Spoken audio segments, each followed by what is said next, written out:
Fala pessoal, tudo bem com vocês?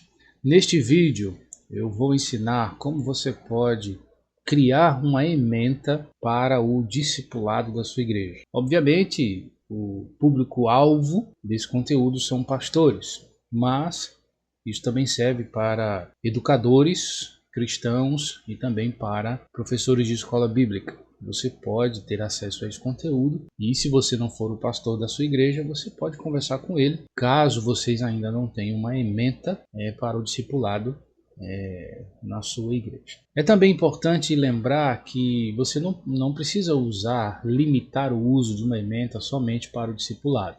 O exemplo que eu vou dar aqui é com relação ao discipulado. Eu vim aqui no ChatGPT, que é a origem deste documento que eu criei aqui na nossa igreja, e perguntei para ele o seguinte: explique de forma breve o que é uma ementa e qual a sua funcionalidade. Considere a ementa em anexo. Então eu anexei a ementa da nossa igreja e pedi que ele explicasse do que se trata. Ele disse o seguinte: ementa é um resumo oficial do conteúdo de uma disciplina.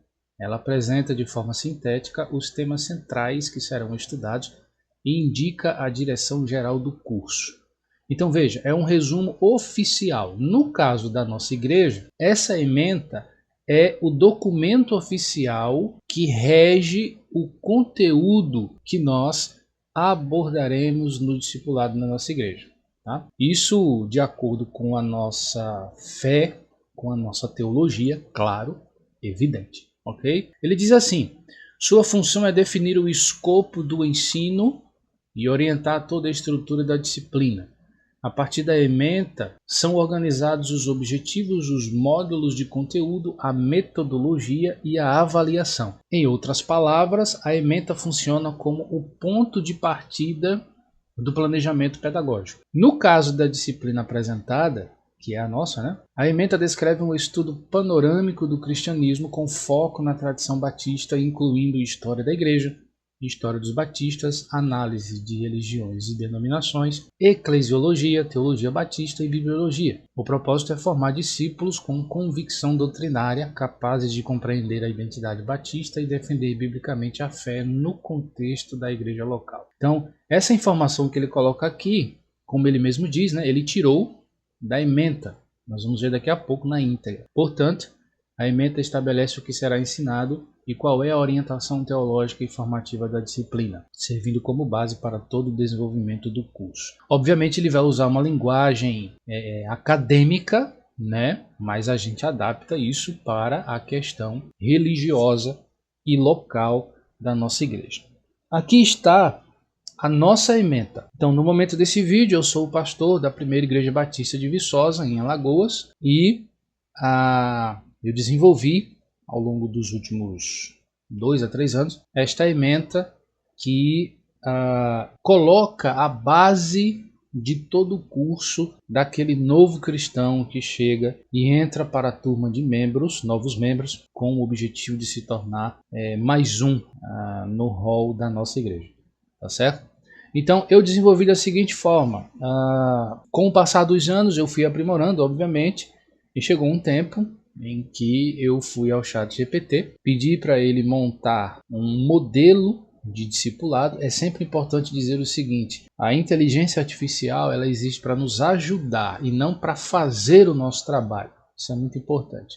Então eu pedi que ele montasse um modelo, ele montou, e esse modelo eu adaptei para a nossa realidade local. Então, analisando a nossa ementa, nós fizemos da seguinte forma: ementa discipulado 2026.1, eu já atualizei para o ano de 2026, e eu coloquei assim: primeiro, parágrafo introdutório, estudo panorâmico da história do cristianismo, com ênfase na história batista, ou seja, foi daqui que o ChatGPT tirou as informações que nós acabamos de ler. Tá? Então, aqui é uma introdução do que se trata aquilo que está sendo abordado nessa ementa. Tá bom? Os objetivos. Objetivo geral: capacitar o participante a compreender a história e a teologia do cristianismo e da Igreja Batista, fortalecendo sua convicção doutrinária e prática congregacional. Então, obviamente, o primeiro objetivo é capacitar aquele que está estudando, que está sendo discipulado, para que ele compreenda a história história da igreja de uma forma geral e a nossa história batista. E também para que ele seja fortalecido, para que ele ganhe convicção doutrinária e que tudo isso seja resultado de uma prática congregacional diária. O objetivo específico: compreender os principais períodos da história da igreja, identificar e comparar diferentes tradições religiosas e denominacionais, conhecer e aplicar princípios eclesiológicos e doutrinários batistas, defender biblicamente a fé diante de heresias e distorções teológicas e entender a formação e autoridade do cânon bíblico. Então, o objetivo específico nós dividimos aqui em 5 e sobre esses 5 objetivos específicos, mais o objetivo geral, nós vamos discorrer no conteúdo programático. Eu dividi em módulos, são 8 se eu não me engano, são 7, perdão, 7 módulos, e eu coloquei da seguinte forma. Primeiro módulo, nós iniciamos com a história do cristianismo, Cristo e os apóstolos. Eu começo o discipulado aqui, nesse ponto da história. Então eu vou falar sobre o impacto do cristianismo no judaísmo, eu vou falar do cristianismo, né, e do período apostólico, como também do período pós-judaísmo. Tá? Nós vamos falar de maneira, não deixa de ser introdutória, de maneira geral, né, panorâmica, os períodos históricos que mais se relacionam com a história da igreja, que é a patrística, a Idade Média, a pré-reforma, a reforma e o que nós vivemos hoje, após a reforma. No segundo módulo, nós entramos de uma maneira mais específica na história dos batistas. Já que somos uma igreja batista histórica, então a gente precisa ter a base histórica da nossa fé. Então nós vamos falar das 3 perspectivas históricas, JJJ, anabatistas e o puritanismo separatista. Nós vamos falar do contexto político-religioso, onde ou do qual os batistas surgiram. A gente vai falar do anglicanismo, do puritanismo e do separatismo. A gente começa a entrar em mais detalhes. Depois eu faço uma varredura, um panorama. É mais do que um panorama, eu costumo detalhar um pouco mais o caminho histórico dos batistas de Londres até chegar à nossa realidade viçosa. Então, houve um dia em que missionários batistas chegaram aqui na cidade e começaram a pregar a Bíblia sobre a fé batista. Então isso faz parte da história batista para nós aqui. Então, geralmente eu gasto uma aula falando sobre isso. Né? Depois nós vamos falar sobre os documentos de fé batista. Eu cito vários, mas eu me detenho mais nesses 2. A Confissão de Fé Batista de 1689, a Confissão de Fé de New Hampshire de 1833 e falando sobre isso, nós também citamos o movimento radical de 1920, que foi um movimento dissidente que aconteceu no Brasil por volta dessa década de 1920 e que culminou em muitas coisas contraditórias que nós vemos hoje no Brasil, né?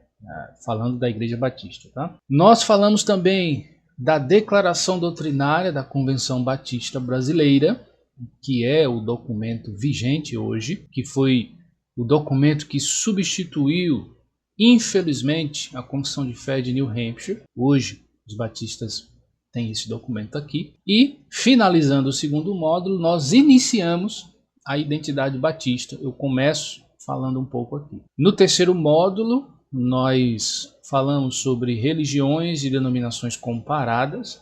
Aqui eu começo a analisar as principais religiões e denominações, especialmente no que diz respeito à liturgia, dons e, dentro de dons, né, sobre batismo com o Espírito Santo, porque essa questão aqui é uma questão de suma importância que define quem é quem, religiosamente falando. Então, eu costumo gastar aqui um bom tempo falando sobre esse assunto.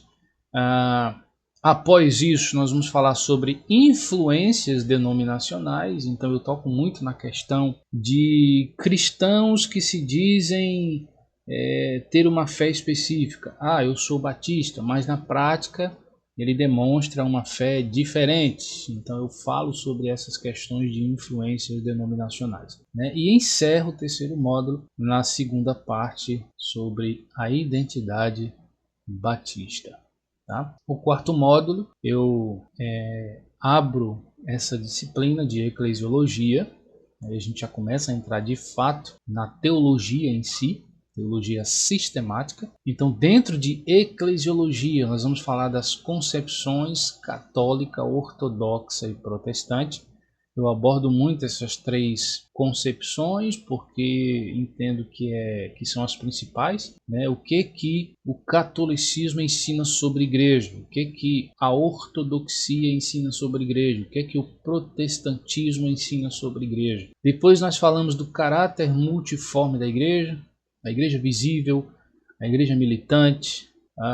Depois falamos sobre sistemas de governo, aí eu vou abordar os vários sistemas de governo eclesiástico que existem, né? E encerro esse quarto módulo falando sobre seitas e heresias. Então eu encerro esse quarto módulo falando sobre seitas e heresias porque serve como um pontapé inicial para o módulo quinto, que é o próximo módulo, quando eu vou falar agora de eclesiologia batista. E agora eu especifico doutrinariamente falando. Aí eu vou falar sobre a natureza, a autoridade e os princípios batistas. Depois eu falo sobre o governo batista.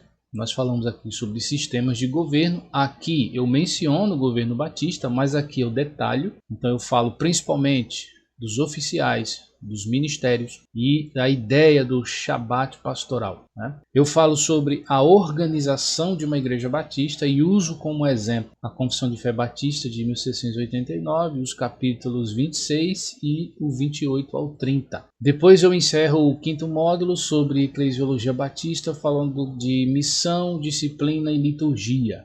Vou usar também a Confissão de Fé de 89, especificamente o capítulo 22. Né? Então, a missão de uma igreja batista, eu uso esse documento como exemplo, que é o nosso documento.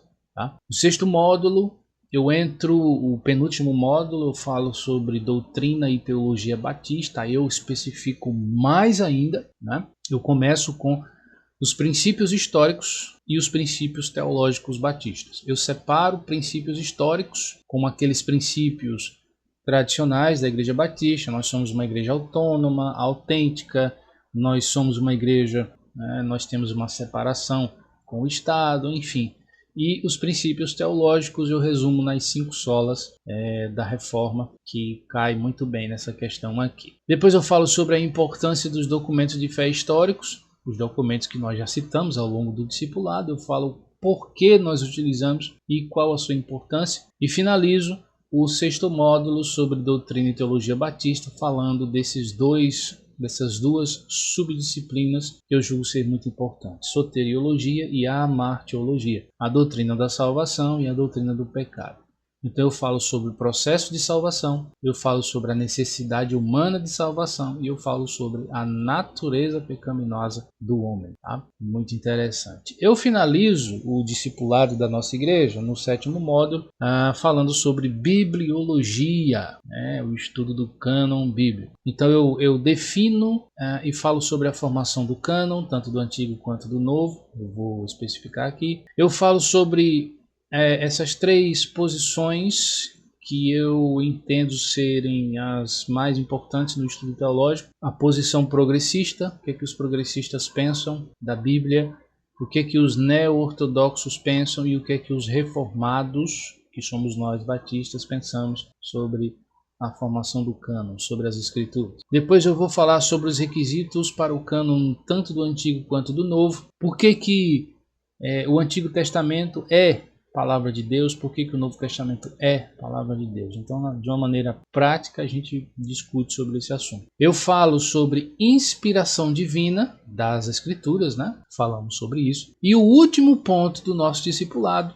o último conteúdo, é quando eu vou abordar questões de versões bíblicas. Uma das coisas que mais me incomoda hoje é o fato de você chegar, por exemplo, numa livraria evangélica ou num site da SBB, por exemplo, e você tem ali trocentas versões bíblicas e há um rio de opiniões.